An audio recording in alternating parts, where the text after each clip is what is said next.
Welcome back to our attendees. Our next speaker, Mr. Milton Dasgupta, Business Development Manager at Wärtsilä Gulf, speaking on today's topic, transitioning towards flexible power systems in the Middle East. Over to you, Mr. Milton. Thanks, Melvin. What are the trending topics in energy lately? Energy transformation and decarbonization seems to be the most common theme.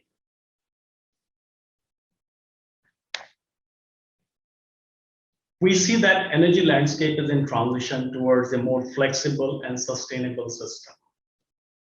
This transition continues across all continents. Hello and good morning. Welcome to Transitioning Towards Flexible Power Systems in the Middle East. My name is Milton and I'm Business Development Manager at Wärtsilä. Today I want to share our viewpoint on energy transition, focusing in general on the global perspectives and the Middle East in particular. While there's a lot of discussion about energy transition, it's not a new event in human history. Until the 1900s, traditional biomass was the main source of energy. Fossil fuels, as we know them, coal, oil, and gas, became the primary source of energy post-1920s. It was not before the 1940s that oil became the fuel for a quarter of our energy needs. Energy transition was slow in the previous era, but doesn't have to be the same in this century. And I think not. We don't need to tell anybody that climate change is real. We are currently living in climate crisis. For the first time, the latest IPCC report concludes that humans are responsible for global warming. They have also red flagged that the global temperatures have risen by 1.1 degrees Celsius compared to pre-industrial time. And it is a warning that by 2040, we are likely to breach this 1.5 degree threshold. The pace of transformation must increase if we want to keep global warming below 1.5 degrees and survive this century. In the next 30 years, more than 90% of the world's energy needs should come from renewable sources. The world, as we know, is already in transition.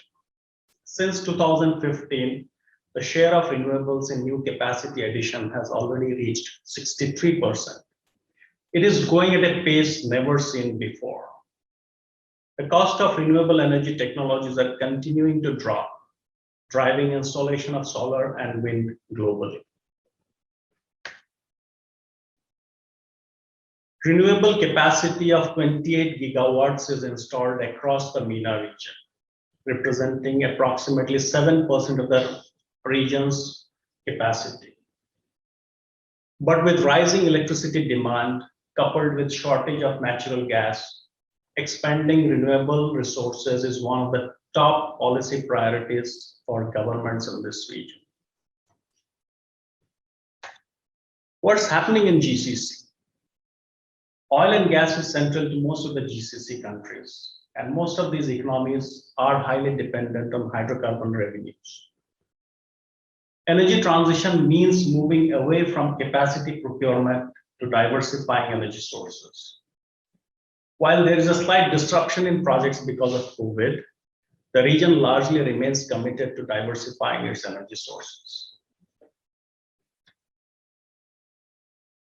The question is, what will drive this rapid transition?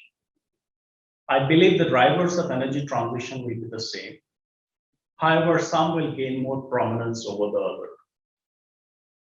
First, of course, is the falling price of renewables. Today, renewable energy is cheaper than any other forms of electricity. The trend will continue, driven primarily by the economies of scale.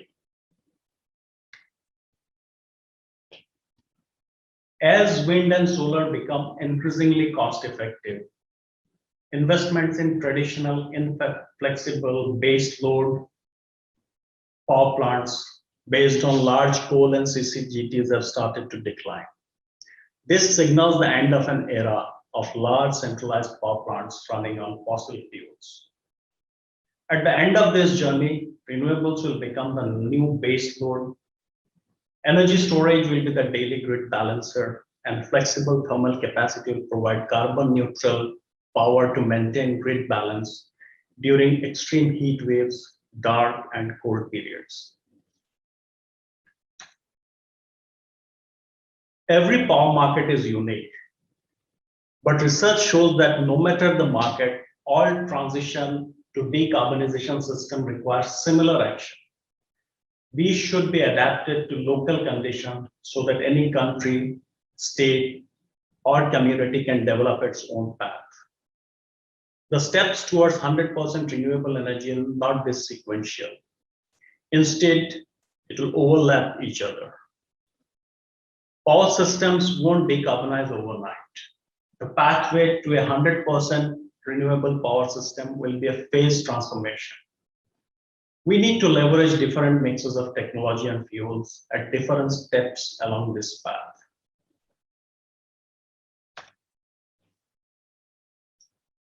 Optimal power system story will be different for every city, state, and countries across the globe.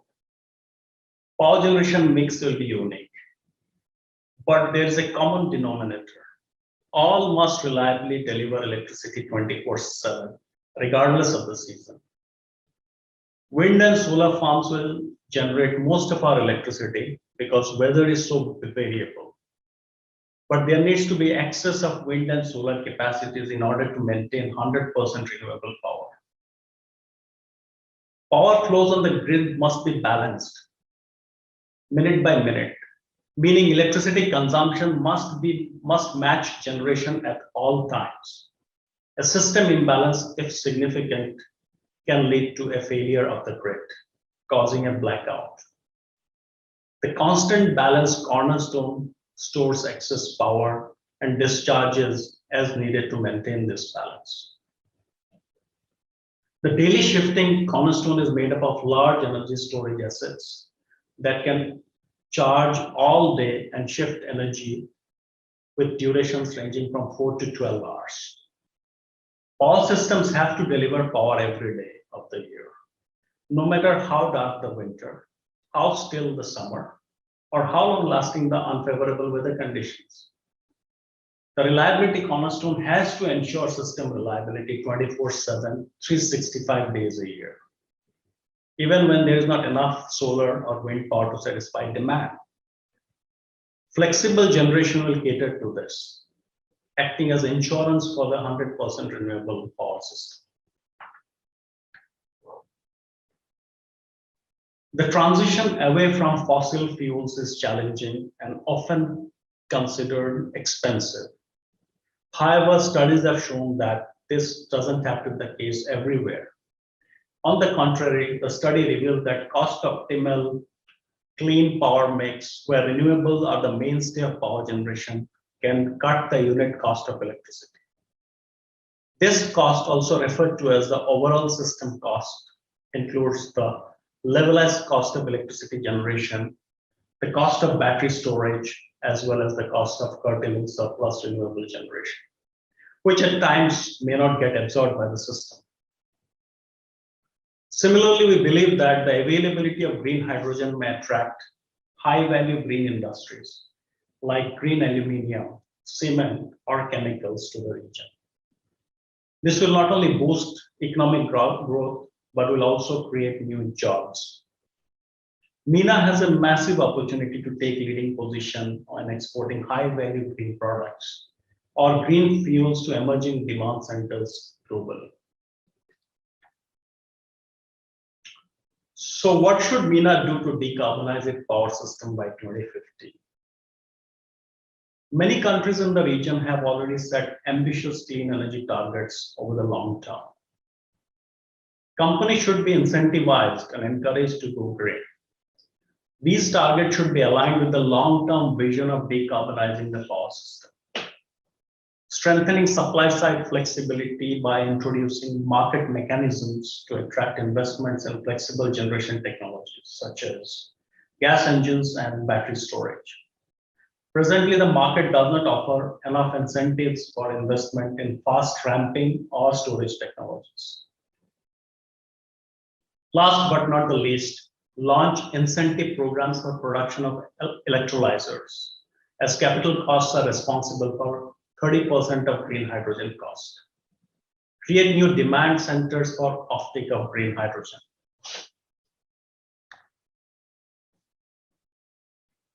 Wärtsilä leads the transition towards a 100% renewable energy future.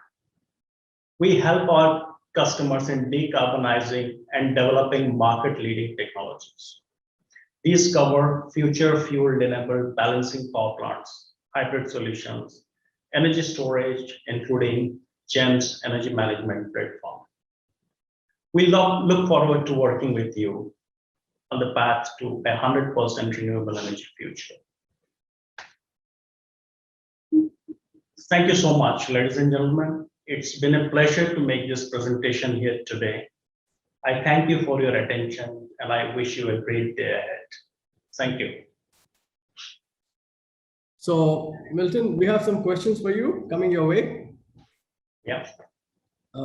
Chandan Sarkar asks you, microgrid or macro grid systems, which are better for renewable energy application for affordable building energy systems?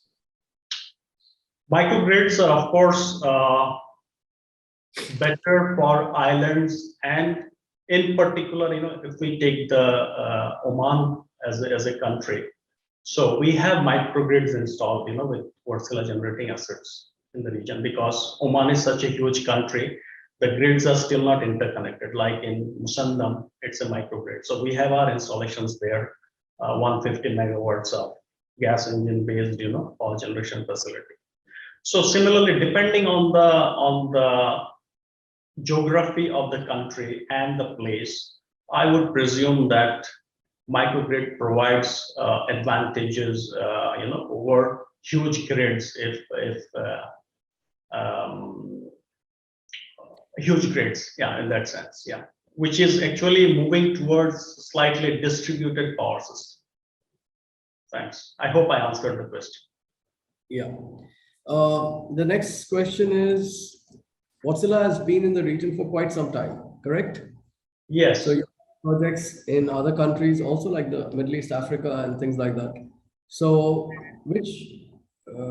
what exciting new technologies are coming forward on renewable front, which people can look forward for, either from Wärtsilä or generally? Yeah, generally, I would say the future is moving towards energy storage, which is one of the key, let's say, drivers for integration of renewable resources. The second, of course, which may be coming in the next 4 to 5 years, would be green hydrogen, ammonia, blue ammonia, green ammonia, all those things. Wärtsilä is, of course, working on our generating sets to burn ammonia by 2023 and 100% hydrogen by 2025. So we are there.